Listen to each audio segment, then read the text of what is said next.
Hello everyone, welcome to my channel SW Metro official channel. Coyote pass funds and Robyn's spirit baby was her sickest lie. Christine Brown shares her intense memoir and how Robyn and Cody reacted. Christine Brown, star of Sister Wives, shocked her admirers with her shocking memoir. On September 2, 2025, her book Sister Wife, a memoir of faith, family, and finding freedom was published. The reality TV personality disclosed a number of personal secrets. Through the book, she also revealed Robyn and Cody. The diva has now officially shared the reactions of her ex-husband and his lone surviving wife to her novel. Christine went on to say that Cody and his family were not informed of what she would write in her book. It caught them off guard as well. She recently shared a number of inside information from the book during her chat with the Sarah Fraser Show. Christine confirmed that not even Janelle, her favorite sister wife, had an advance copy.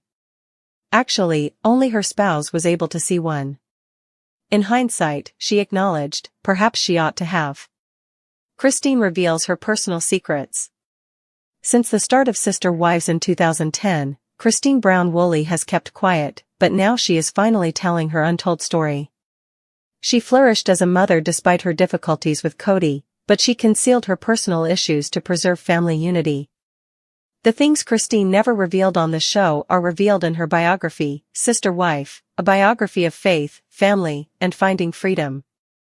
She talks about the experience that made her decide to break up with Cody.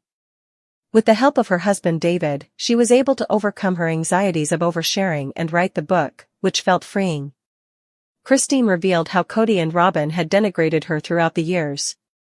Sister Wives, Christine Brown shares her memoir's reaction with Cody and Robyn. In her book, Christine Brown divulged a lot of secrets. She revealed in a recent podcast that she informed her sisters and best friend Janelle about the chapters she was working on while writing her book. She did clarify, though, that she did not notify Cody and Robyn in advance of what she would be including. Furthermore, she thinks they won't ever read it. Christine was asked by the journalist if Robyn and Cody had responded to her book. She went on to explain that they haven't been in touch with her regarding the book yet. Even if they are upset, they have kept it to themselves and have not reacted to what she disclosed. She is aware that Cody will never speak to her directly. Through the grapevine, she will find out if he is upset. Christine went on to say that she is okay with Cody being offended about what she stated in the book. She is allowed to openly voice her opinions, but he is free to feel that way. She said that she was interested in hearing Cody's account of the events she described in her book. She is aware that he will have a different viewpoint, even though the book represents hers. Christine would want to have Cody's perspective on the happenings and says he can write his own book if he feels she wronged him. She added that she wanted to know how his mind functions and the reasons behind his actions. Christine Brown discusses her argument with Mary. Mary and Christine Brown, a former Sister Wives star, have not gotten along for years. But things have been worse ever since Christine left the Brown household. They are no longer in communication at this time, and Christine is finally talking about that period of her life. Christine stated in her most recent book that she doesn't think Mary would treat her with kindness. Even in her presence, she said Mary disparaged her in front of her family. Mary also had problems with the children of the Brown household. She was even charged by several with being abusive and poisonous. Since then, Christine has moved on from the family and her life. She married David in 2023, and they currently lead a happy life together. Christine described how her relationship with Mary worsened over time and reached an irreversible point in her memoir. Mary also had problems with Michael T., Christine's kid. Mary makes fun of Christine. Fans think Mary Brown's latest comments on Christine Brown were a covert jab. Tensions seem more apparent than ever now that Cody is gone, and she has never really gotten along with Christine or Janelle.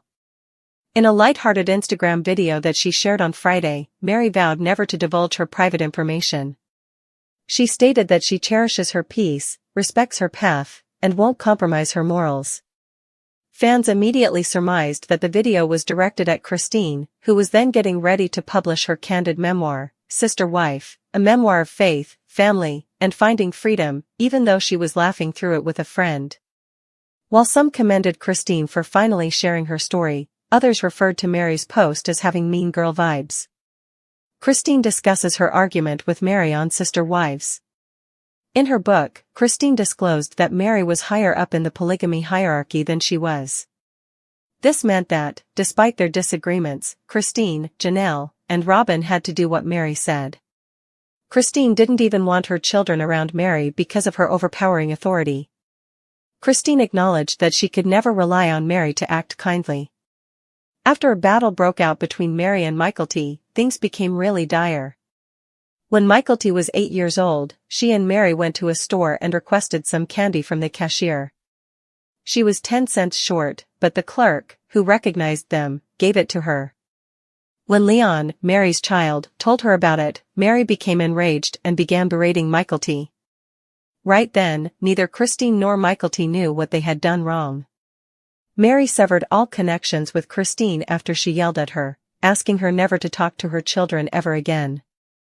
Christine still doesn't have a relationship with Mary.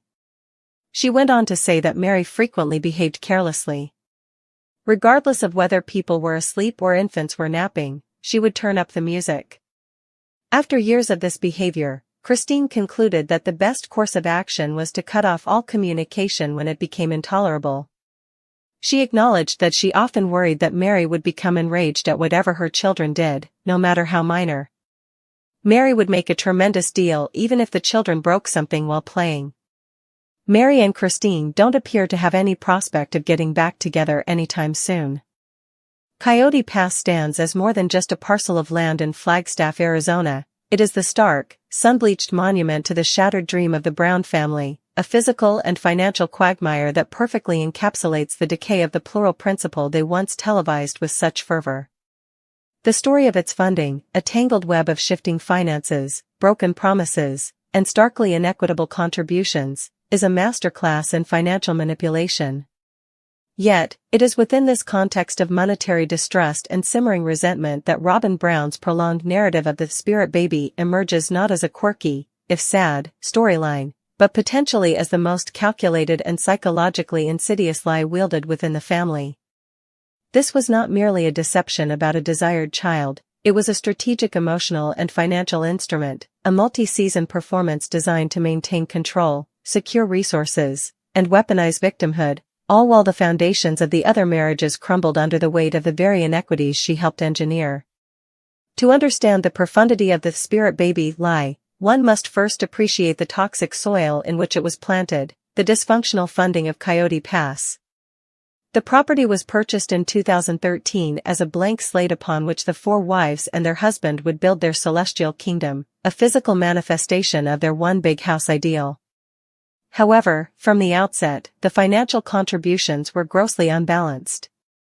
Janelle, pragmatic and financially astute, poured her entire retirement savings, over $100,000, into the initial down payment. Mary, buoyed by a lucrative income from her LuLaRoe business and the family's bed and breakfast, also contributed a significant sum. Christine, with less independent wealth, still contributed her share. Robyn, however, entered the family burdened by staggering premarital debt, reportedly over $30,000 in credit card debt and a mysterious $90,000 debt to a previous boyfriend. This debt was not hers alone to bear for long. Coyote Brown, in a move that foreshadowed all future financial decisions, convinced the family to liquidate their savings to pay off Robyn's obligations, effectively making the other wives co-signers on her financial irresponsibility. This pattern of sacrifice for Robyn without reciprocal sacrifice for the group continued with Coyote Pass. While Janelle and Mary had paid off their plots in full with their initial contributions, Robyn and Cody's plots remained unpaid. The family's collective funds, which should have gone toward developing the shared infrastructure, roads, utilities, a common well, were repeatedly diverted. The most glaring example was the purchase of Robyn's $890,000 mansion in Flagstaff, a home far exceeding the modesty of the other wives' rentals, which was rationalized as a necessary move to secure a rental in a tight market. The truth was far simpler. It was a purchase that benefited Robyn exclusively, funded by the family's collective purse. Coyote Pass languished, a barren reminder of a broken promise, while Robyn lived in a fully furnished dream home. Janelle's tent on the property during a visit was a powerful metaphor. She was a squatter on her own dream, a dream subsidized by her life savings but controlled by those who had contributed the least. This created a backdrop of profound financial injustice and seething, though often unspoken, resentment among the original three wives. It is against this landscape of financial distrust and clear favoritism that Robyn began her years-long performance art piece, The Yearning for a Spirit Baby. Following the birth of her second child with Coyote, Ariella, Robyn began speaking of a fifth child, a child she claimed was waiting in the spirit world, communicated to her through dreams and feelings. This narrative was launched around 2017 to 2018 and persisted for nearly 5 seasons of the show, becoming a central plot line. On the surface, it was a story of maternal longing. But examined through the lens of the family's financial and emotional dynamics, it reveals itself as a weapon of immense power. First, the spirit baby narrative served as an impeccable shield against criticism and a guaranteed source of sympathy.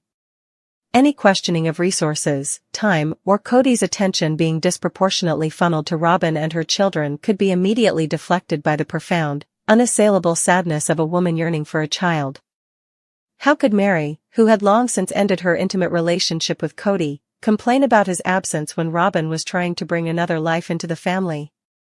How could Janelle, the practical financial manager, question the allocation of funds when those funds might be needed for IVF or a new mouth to feed? How could Christine, who felt neglected and unloved, compete with the romantic and spiritual project of creating a new life? That spirit baby was the ultimate guilt trip, a perpetual moral high ground that neutralized all dissent. It kept Robyn eternally centered in the family's narrative as the vulnerable, sensitive wife with a sacred mission, thus insulating her from the consequences of the rampant favoritism she enjoyed. Second, and more cynically, it functioned as a brilliant financial strategy. The show's ratings relied on drama and evolving storylines. A new brown baby was always a ratings goldmine. By keeping the possibility of a fifth child perpetually alive, Robyn guaranteed her storyline remained relevant and central.